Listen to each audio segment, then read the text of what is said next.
السلام علیکم، میں ایک سائیکالوجسٹ ہوں اور آپ کے سامنے اپنے پیشنٹس کی ٹرو سٹوریز لے کر آتی ہوں۔ آج کی آپ بیتی کو میں نے عنوان دیا ہے آسمان سے زمین تک۔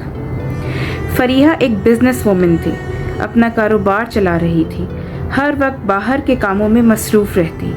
فریحہ کی ایک بیٹی بھی تھی کرن، جو یونیورسٹی اسٹوڈنٹ تھی۔ زیادہ تر ماں کی غیر موجودگی میں وہی گھر کی دیکھ بھال کرتی تھی۔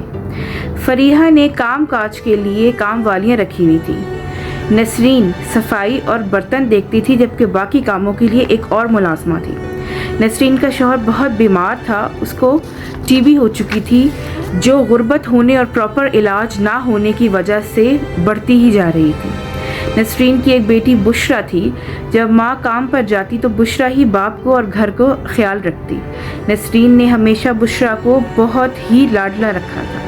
وہ بشرا کو گھر کا کوئی کام نہیں کرنے دیتی تھی۔ جب اپنا کام ختم کر کے آتی تب سارے گھر کا کام خود کرتی، بشرا کو ہاتھ بھی نہ لگانے دیتی۔ حالانکہ بشرا بہت اچھی اور پیاری بچی تھی، ماں باپ کی فرما بردار، سونے سے پہلے ماں کے پیر دباتی تھی اور باپ کو خود کھانا کھلا کر دوائیں دیتی۔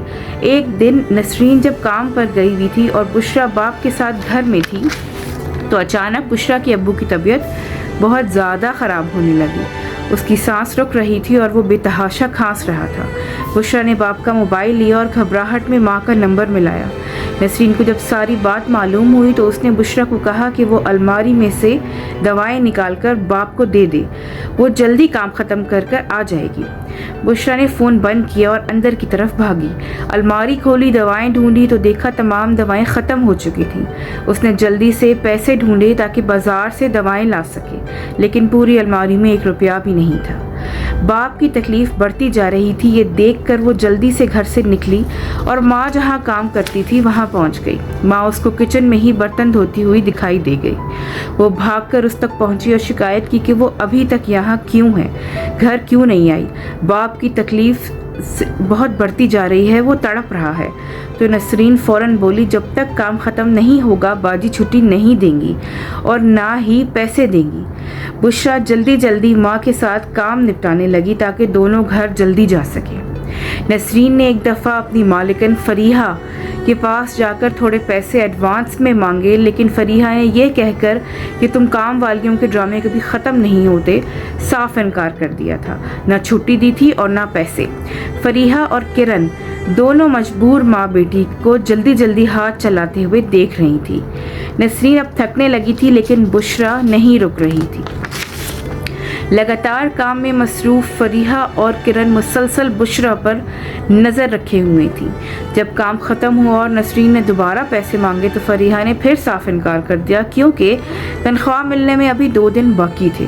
جب نسرین رونے لگی تو فریحہ بولی، میں تمہیں ابھی تمہاری تنخواہ ایڈوانس میں دینے کو تیار ہوں، لیکن ایک شرط پر، اگر تم بشرا کو یہاں چھوڑ دو تو 1 پورے سال کی تنخواہ میں تمہیں ایڈوانس میں دے دوں گی۔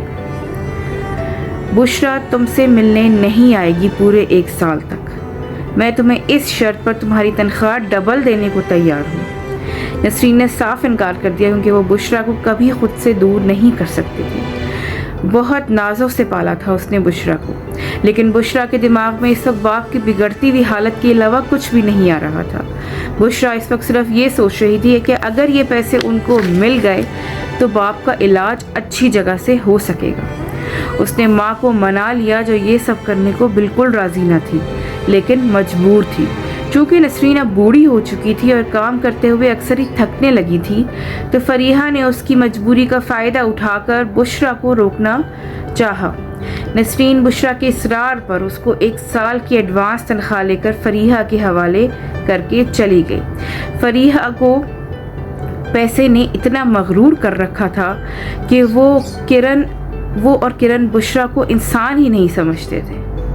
بشرا کو رکھنے کے بعد فریحہ نے باقی تمام ملازموں کو نکال دیا تھا۔ اب بشرا سے پورا دن گدھوں کی طرح کام لیا جاتا اور برائے نام کھانا ملتا، چاہے اس کو بخار ہوتا یا کچھ بھی۔ اس کو صبح کرن اور فریحہ کی خدمت میں پیش ہونا پڑتا، چاہے بشرا بے ہوش ہی کیوں نہ ہوتی۔ فریحہ اس کو اٹھا کر کام کرواتی۔ عجیب و غریب گالیاں اور الزامات اب صبح شام بشرا کا نصیب بن چکے تھے۔